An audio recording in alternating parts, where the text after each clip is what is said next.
سب سے پہلے تو آج چونکہ 5 فروری ہے اور آپ کو پتہ ہے یہ یوم یکجہتی کشمیر کے دن کے طور پر منایا جاتا ہے پاکستان کے اندر. جس وقت اس کی اپروول ہوئی تھی اس وقت ہم اسکول لائف میں تھے اور کافی جوش اور جذبہ تھا، اور اس میں سب سے آگے جو پیش تھی وہ جماعت اسلامی تھی. اور اب بھی اس حوالے سے اگر کوئی پروگرام وغیرہ ارینج کرتے ہیں تو جماعت اسلامی کے لوگ ہی کرتے ہیں، یا میڈیا میں کوئی ایک آدھ خبر آ جاتی ہے. ادروائز یہ باقی ہالیڈیز کی طرح ایک اور چھٹی کا اضافہ ہے اس ویلی قوم کے لیے جو کام سے بھاگتی ہے، سو کے گزارتے ہیں. اس سے زیادہ اب اس کی کوئی اہمیت نہیں رہ گئی. خصوصاً 2019 کے بعد جب سے انڈین گورنمنٹ نے، مودی نے کشمیریوں کے اوپر ظلم کیا اور ان کی جو ایک علیحدہ آئیڈینٹی تھی اسے ختم کرنے کی سازش کی، اور اس وقت کے جو ہمارے پرائم منسٹر صاحب تھے عمران خان صاحب، انہوں نے اس وقت تو کافی جوش اور جذبے کے ساتھ UN میں جا کے تقریر بھی کی. اس کے بعد انہوں نے قوم سے یہ عہد بھی لیا کہ ہفتے میں ایک دن ہم آدھا گھنٹہ دیا کریں گے کشمیریوں کے لیے تاکہ اس کاز کو زندہ رکھا جائے. لیکن وہ بھی زیادہ عرصہ چل نہیں سکا. الٹیمیٹلی اب تو آلموسٹ یہ ٹاپک جو ہے وہ بیک فٹ پہ جا چکا ہے. حالانکہ دنیا کے چند خطے جہاں پر کمیٹڈ مسلمان اگر موجود ہیں تو ان میں ٹاپ آف دا لسٹ اگر کوئی جگہ ہے تو وہ انڈین آکوپائڈ کشمیر ہے. ہمارا تو چونکہ ریئل ٹائم ان سے انٹریکشن رہتا ہے دعوت و تبلیغ کے حوالے سے. ہمارے لائیو سٹوری سیشنز کے اندر انڈیا سے جتنے بھی لوگ آ کے اپنی لائف سٹوریز سناتے ہیں جو اس دعوت حق کے ساتھ اٹیچ ہوئے، ان میں سب سے بڑا جو پورشن ہے وہ انڈین آکوپائڈ کشمیر کے رہنے والوں کا ہے. الحمدللہ پاکستان سے باہر دنیا کے کسی بھی ملک میں سب سے زیادہ اگر دعوت حق کے حوالے سے قرآن و سنت کی آواز پہ لوگوں نے لبیک کہا تو وہ انڈین آکوپائڈ کشمیر کے لوگ ہیں. ہماری دعائیں ان کے ساتھ ہیں ہمیشہ سے الحمدللہ. ہر پاکستانی کا دل ان کے ساتھ دھڑکتا ہے. پاکستان میں حکومت کسی کی بھی ہو، جہاں تک پاکستانیوں کا سوال ہے تو وہ کشمیر کے لوگوں کو اپنی دعاؤں میں یاد رکھتے ہیں ہر حوالے سے. اپنی جو سپورٹ ہے سوشل میڈیا پہ ہو، پولیٹیکل لیول کے اوپر ہو، اخلاقی طور پر ہو، وہ جاری رکھتے ہیں الحمدللہ. اور چونکہ وہاں پہ مسلمانوں کی پرسیکیوشن ہو رہی ہے، مسلمان وہاں ایک طرح سے مائنورٹی ہیں اگر پورے انڈیا کو دیکھا جائے، تو وہ اپنے ریلیجن کے ساتھ بھی کافی کمیٹڈ ہے. اگرچہ وہاں پر صدیوں سے بابا پرستی اور دربار اور بزرگ پرستی، حنفیت، اس نے پنجے گاڑے ہوئے تھے، لیکن الحمدللہ پچھلے 25-30 سال کے اندر کافی چینج آئی ہے. اس میں بھی یہ جو آخری 10 سال جب سے ہماری دعوت الحمدللہ اس چھوٹے سے پلیٹ فارم سے اٹھ کے دنیا کے ہر کونے تک پہنچی، تو اس میں سب سے زیادہ جن لوگوں نے حق قبول کیا ان جگہوں میں سے ایک انڈین آکوپائڈ کشمیر کے لوگ بھی ہیں. سب سے بڑا ان کے پاس ایسٹ یہ ہے کہ وہ چونکہ مائنورٹی میں ہے، اس کی وجہ سے اپنی سروائیول کی جنگ لڑ رہے ہیں، اور اسٹرانگ کمیونٹی کے طور پہ وہاں پہ وہ بیہیو کرتے ہیں. پلس جو سب سے حیران کن چیز مجھے لگی وہ وہاں پہ جو ان کا لٹریسی ریٹ ہے وہ بہت زیادہ ہے. یعنی ہماری لائف سٹوری میں جتنے بھی لوگ آئے ہیں ماسٹر ڈگری ہولڈر سے کم کوئی نہیں ہے، اور اکثر جو ہیں وہ PhDs کر رہے ہیں. میٹرک وغیرہ چھوڑ دیں جی، بیچلر چھوڑ دیں.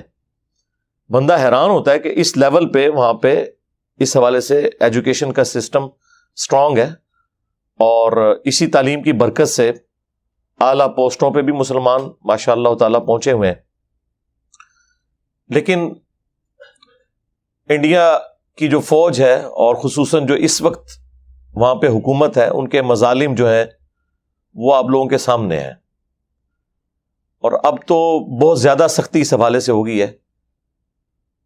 جو کوئی جہادی تنظیمیں کسی زمانے میں ایکٹیو تھیں وہ بھی آلموسٹ اب ختم ہو چکی ہیں. پولیٹیکل سٹرگل جس طرح جماعت اسلامی وہاں پہ کر رہی تھی، ان کے بھی بڑے بڑے لوگوں کو انہوں نے قید میں ڈال دیا ہے. اتنی آزادی والا معاملہ اب رہا نہیں ہے. اس حوالے سے ہم سے انڈین کشمیر میں رہنے والے لوگ لائیو جو ہماری سیشنز ہوتے ہیں، سٹوری سیشنز، ان کے اندر بھی پوچھتے رہتے ہیں کہ ہمیں کیا کرنا چاہیے. تو میں ہمیشہ یہی کہتا ہوں کہ آپ کو آرمڈ کنفلکٹ کو اوائڈ کرنا چاہیے، اس کا کوئی فائدہ نہیں ہے. آج کے اس ماڈرن دور میں جب کہ ملک بن چکے ہیں اور یو این او کے تحت ملک اپنی اپنی باؤنڈریز کے پابند ہیں، یہ حقیقت ہے کہ یو این او کے تحت تو کشمیر پہ انڈیا کا قبضہ ہے، اور کشمیر کے رہنے والے لوگوں کی مرضی کے بغیر کشمیر کا ڈیسیژن نہیں ہونا چاہیے. ان کا رائٹ ہے کہ وہ انڈیا کے ساتھ رہیں، پاکستان کے ساتھ رہیں، یا ایک الگ ملک کے طور پر. یہ ان کا رائٹ ہے، یہ ان سے کوئی نہیں لے سکتا. البتہ وہ کسی بھی صورتحال میں ہو، ہماری مورل سپورٹ مسلمان ہونے کی حیثیت سے ان کے ساتھ رہے گی، کیونکہ بخاری اور مسلم دونوں میں حدیث ہے، اللہ کے محبوب صلی اللہ علیہ وآلہ وسلم نے فرمایا کہ تمام مسلمان باہمی اخوت کے اندر، بھائی چارے کے اندر، اجتماعیت کے اندر ایک جسم کی مانند ہے. اگر جسم کے ایک حصے کو تکلیف ہو تو پورا جسم اس تکلیف کو محسوس کرتا ہے. حتیٰ کہ مسلم شریف میں آیا کہ اگر آنکھ میں درد ہو تو جسم رات کاٹ کر گزارتا ہے. نبی علیہ السلام نے اس کو مثال سے بیان فرمایا کہ تکلیف تو آنکھ میں ہوتی ہے لیکن پورا جسم اس تکلیف کو محسوس کرتا ہے. اور مسلم شریف میں ایک اور حدیث بھی ہے کہ جب کوئی مسلمان بھائی اپنے دوسرے مسلمان بھائی کی غیر موجودگی میں اس کے لیے دعا کرتا ہے تو اللہ تعالیٰ ایک فرشتہ مقرر کر دیتا ہے جو اس کی دعا پر آمین کہتا ہے، اور پلس وہ یہ کہتا ہے کہ اللہ تعالیٰ تیرے حق میں بھی یہ تمام دعائیں قبول کرے، آمین. تو یہ اللہ تعالیٰ کی طرف سے ایک اسپیشل پروٹوکول ہوتا ہے. تو ہم بھی کشمیری بھائیوں کے لیے دعا کرتے ہیں کہ اللہ تعالیٰ انہیں دنیا میں جو بظاہر یہ ایک بہت بڑی تکلیف سے گزرنا پڑ رہا ہے، ان کے لیے آسانی کی کوئی راہ نکال دے. اللہم احسن عاقبتنا فی الامور کلہا واجرنا من خزی الدنیا وعذاب الآخرہ. اللہم ربنا آتنا فی الدنیا حسنہ وفی الآخرۃ حسنۃ وقنا عذاب النار. ربنا آتنا من لدنک رحمہ وہیئ لنا من امرنا رشدا. آمین. بہرحال وہاں کے رہنے والے مسلمان بھائیوں سے میں ریکویسٹ کروں گا کہ خدا کے لیے کوئی ایسی ایکٹیویٹی جذبات میں آ کے پرفارم نہ کریں کہ جس کی تکلیف باقی مسلمانوں کو کاٹنی پڑے. آپ کو پتہ ہے 1948 میں جب پاکستان نے اپنی فوجیں داخل کیں کشمیر کے اندر تو مولانا مودودی رحمہ اللہ تعالی نے اس چیز کی مخالفت کی تھی. مخالفت اس چیز کی نہیں تھی کہ کشمیر میں کشمیریوں کی حمایت کے لیے فوج کیوں بھیجی. مخالفت اس چیز کی تھی کہ قرآن کی روح سے جس قوم کے ساتھ آپ کا معاہدہ ہو، جب تک آپ اعلانیہ اس معاہدے کو نہیں توڑیں گے ان کے ساتھ جنگ نہیں کر سکتے. تو وہ یہ کہتے تھے کہ ہمیں ان سے اوپن جنگ ڈکلیئر کرنی چاہیے، گوریلا جنگ کا کوئی فائدہ نہیں ہے. اس وقت تو ہماری اسٹیبلشمنٹ کو، ہماری عوام کو، پولیٹیکل لیڈرز کو یہ بات بری لگی، لیکن آج سب کو سمجھ آ چکی ہے کہ ان چیزوں کا کوئی فائدہ نہیں ہوا. At the end of the day loser Pakistan ہے. اس وقت پاکستان میں بلوچستان کے اندر بالخصوص، اور اسی طریقے سے پاکستان کے جو قبائلی علاقے ہیں ان میں بھی جو دہشت گرد تنظیمیں ہیں انہیں فیول سارے کا سارا انڈیا پرووائڈ کر رہا ہے. جس طرح کے پاکستان نے کشمیر کاز کے لیے یہاں سے مجاہدین داخل کیے تھے کشمیر کے اندر، اور بعد میں احساس ہوا کہ آج کے اس ماڈرن دور میں اس طریقے سے آپ کسی ملک سے کوئی حصہ چھین نہیں سکتے، ورنہ پھر وہ واپس ہو جائے گا۔ اب تو اکانومی کی جنگ ہے، اور وہ پاکستان کی حالت آپ کے سامنے ہے اس وقت کہ پاکستان نے کشمیریوں کی کیا مدد کرنی ہے، ان کے اپنے فارن ریزروز کتنے ہیں، یہاں پہ جابز کا کیا معاملہ ہے، اور سب سے بڑا ایٹم بم ہماری پاپولیشن ہے، 22 کروڑ سے تجاوز کر چکی ہے۔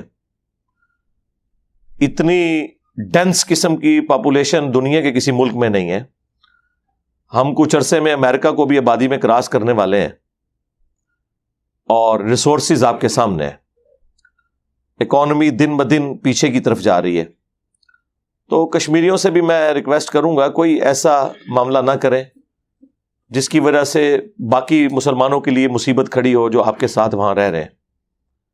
جذباتی طور پہ یہ باتیں اچھی لگتی ہیں، لیکن قرآن و سنت کے دائرے میں جو چیز آئے گی اسی کو ہم سپورٹ کریں گے، اور وہی مودودی صاحب نے مخالفت کی کہ قرآن میں سورۃ الانفال میں واضح آیا ہے کہ جس قوم کے ساتھ تمہارا معاہدہ ہے تم اس سے جنگ نہیں کر سکتے جب تک کہ اعلانیہ معاہدہ توڑ کر ان کی طرف پھینک نہ دو۔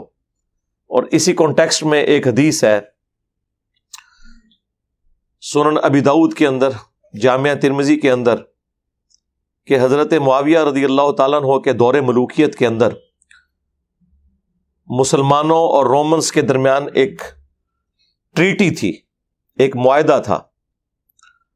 پرشین امپائر تو پوری کی پوری سیدنا عمر کے زمانے میں مسلمانوں کے انڈر آ گئی، رومنز نے بھی اپنا اچھا خاصا حصہ جنگ یرموک کے بعد لوز کر دیا۔ جنگ یرموک کے فوراً بعد اسی سال جنگ قادسیہ میں اللہ تعالیٰ نے پرشین امپائر بھی مسلمانوں کی جھولی میں ڈال دی۔ کچھ حصہ رومن امپائر کا باقی تھا، وہ جزیہ دینے پر سیدنا عمر کے دور میں آمادہ ہو گیا، اور اسی وجہ سے ان کی سروائیول ممکن ہوئی۔ بہرحال وہ حضرت معاویہ رضی اللہ تعالیٰ عنہ کے دور میں ان کے ساتھ جو ایک پیس ٹریٹی تھا، جب اس معاہدے کے پورا ہونے کا وقت قریب آیا اور وہ ریگولرلی معاہدہ اپ ڈیٹ ہو جاتا تھا، تو حضرت معاویہ نے یہ ڈیسیژن کیا کہ ہم ان کے بارڈر پہ لا کے پہلے ہی فوج بٹھا دیں گے، جیسے ہی وہ ڈیٹ پوری ہوگی یک لخت ان پہ حملہ کریں گے اور ان سے ان کے علاقے چھین لیں گے۔ تو وہاں پر ایک صحابی کھڑے ہوئے، انہوں نے اپنے گھوڑے کو ایڑی لگائی اور مسلمانوں کی فوج کے سامنے آ کے کھڑے ہو گئے، سینئر صاحب میں سے تھے، اور انہوں نے کہا کہ آپ یہ کام نہیں کر سکتے، کیونکہ اللہ کے نبی علیہ السلام نے ہمیں منع فرمایا تھا کہ جس قوم کے ساتھ ہمارا معاہدہ ہو، جب تک اعلانیہ جنگ ڈکلیئر نہ ہو اور معاہدہ توڑ نہ دیا جائے، جس میں اگلی قوم کو بھی جنگ کی تیاری کی ایک مہلت مل جائے، اس وقت تک ان کے اوپر جنگ مسلط نہ کی جائے۔ قرآن پاک کا بھی حدیث کا انہوں نے حوالہ دیا۔ تو اس ایک بندے کی وجہ سے حضرت معاویہ رضی اللہ تعالیٰ عنہ کو اپنا ڈیسیژن واپس کرنا پڑا۔ آپ اندازہ کریں، وہ لوگ جو ہمیں کہتے ہیں جی محبت اور جنگ میں سب کچھ جائز ہے، ان کے منہ کے اوپر یہ تماچا ہے کہ اسلام میں محبت اور جنگ میں سب کچھ جائز نہیں ہے۔ سب کچھ جائز اسی صورت میں ہوگا اگر قرآن و سنت میں کوئی چیز جائز ہوگی۔ صحیح بخاری میں نہیں آتا کہ معاہدہ لکھا جا رہا تھا، اسی دوران اسی سہیل ابن عمرو کا بیٹا ابو جندل مسلمان ہو کر بیڑیوں میں جکڑا ہوا وہاں پہ آ گیا۔ تو نبی علیہ السلام نے ان سے ریکویسٹ کی کہ یار ابھی تو یہ معاہدہ لکھا جا رہا ہے، ایٹ لیسٹ اس کو تو ہمارے پاس رہنے دو۔ انہوں نے کہا نہیں، آپ کمٹ کر چکے ہیں کہ اگر ہماری طرف سے کوئی بندہ آپ کے پاس آئے گا آپ اسے واپس کریں گے، اور آپ کی طرف سے کوئی بندہ آئے گا ہم واپس نہیں کریں گے۔ اگرچہ یہ اس وقت وہ زیادتی کر رہے تھے، لیکن نبی علیہ السلام نے اس عہد جو کہ ابھی ٹرانزیشن پیریڈ میں تھا، ڈاکومنٹیشن فائنل نہیں ہوئی تھی، آپ نے ایکسپٹ کر لیا، اور آپ صلی اللہ علیہ وآلہ وسلم نے ابو جندل کو دعا دی اور کہا کہ ٹھیک ہے تم چلے جاؤ۔ آپ نے تو نہیں فرمایا کہ بھائی محبت اور جنگ میں سب کچھ جائز ہے، آپ نے کہا ٹھیک ہے میں اب یہ معاہدہ کر چکا ہوں، خیر اللہ تعالیٰ نے اس میں سے کیا خیر نکالنی تھی. انا فتحنا لک فتحا مبینا، صلح حدیبیہ کو تو اللہ تعالیٰ نے روشن فتح قرار دے دیا، اور پھر وہ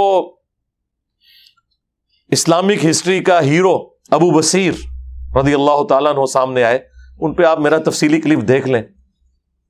اللہ تعالیٰ نے کس طریقے سے وہ معاہدے کی شرائط جو کہ بظاہر مسلمانوں کے حق میں نہیں تھیں، انہی شرائط کو مسلمانوں کی فتح کا سبب بنا دیا. الحمدللہ واللہ خیر الماکرین، یہ اللہ کی خفیہ تدبیر تھی.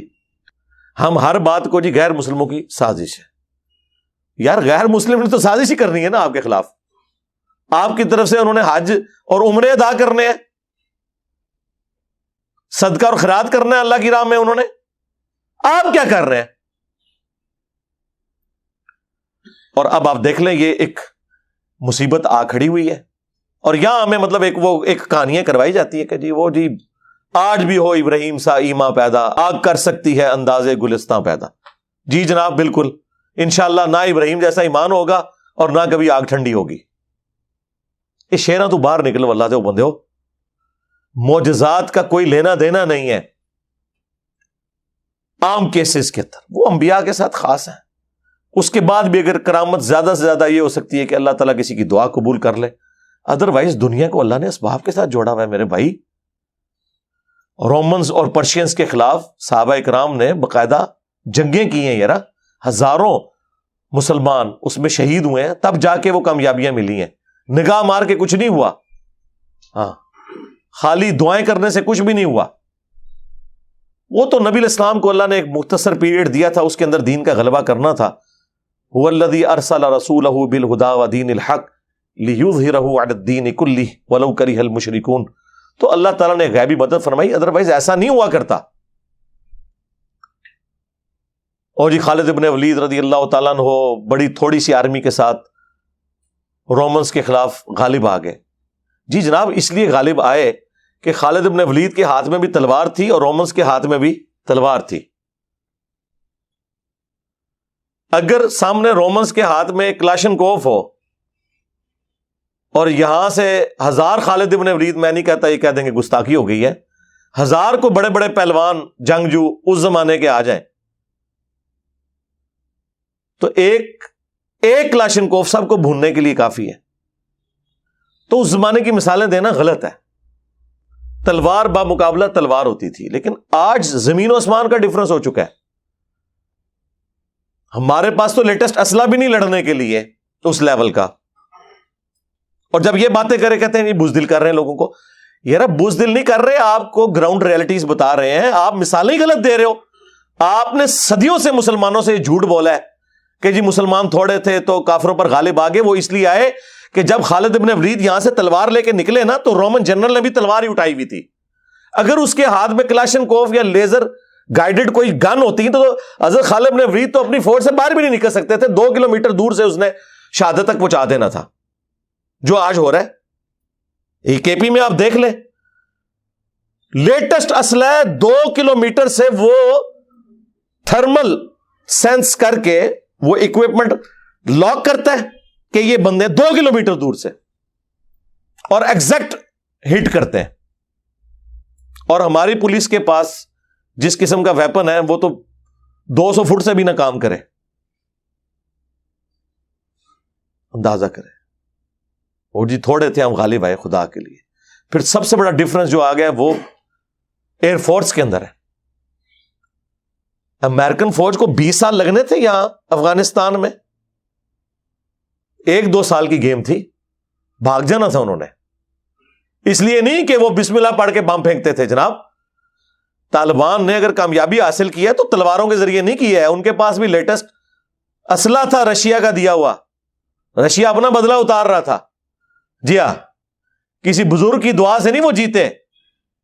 آج لوگ مثالیں دیتے ہیں، دیکھ لیں ان کے پاس گاڑیاں سب کچھ لیٹسٹ. کسی اجمیر شریف والے کی بنائی ہوئی گاڑی نہیں ہے، کسی بغداد شریف والے کے بنایا ہوا کوئی اسلحہ نہیں ہے. جی ہاں جی، بزرگوں کی بڑی خدمات ہیں. تو تب وہ غالب آئے لیٹسٹ اسلحے کی بنیاد پہ. لیکن 20 سال لگے ہیں صرف اس وجہ سے کہ طالبان مار کھاتے تھے ایئر فورس کے اندر، ادروائز امریکن ایک سال نہیں وہاں نکال سکتے تھے. لیکن کیا ہے، وہ کارپیٹ بمبنگ کرتے تھے، اتنی جانیں شہید ہو جاتی تھی مسلمانوں کی. لیکن اس میں چونکہ خرچہ ہوتا تھا تو وہ پھر آہستہ آہستہ ود ڈرا کر کے، ادروائز کامیابی تو ضرور ہے، لیکن یار یہ جو کامیابی ہے یہ کتنی تکلیف سے ہے.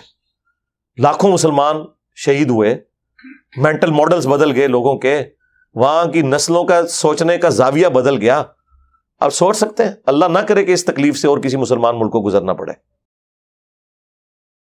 اینڈ پہ میں اس حوالے سے سب کے لیے دعا کروں گا، خواہ ہمارے کشمیر کے مسلمان ہوں، خواہ پشاور بم دھماکے میں شہید ہونے والے ہمارے مسلمان بھائی ہوں، خواہ مشرف صاحب، سب کے لیے ہم دعائیں مغفرت کرتے ہیں. جتنے بھی مسلمان فوت ہو چکے، اللہ تعالیٰ ان کی مغفرت فرمائے، انہیں نیک کاموں کا اجر دے، برائیوں سے درگزر فرمائے، اور ہمیں بھی اپنی موت سے پہلے قبر و آخرت کی تیاری کرنے کی توفیق عطا فرمائے. صلو علی محمد وآل محمد، اللہم صلی علی محمد وعلی آل محمد واصحاب محمد وازواج محمد اجمعین الی یوم الدین، آمین.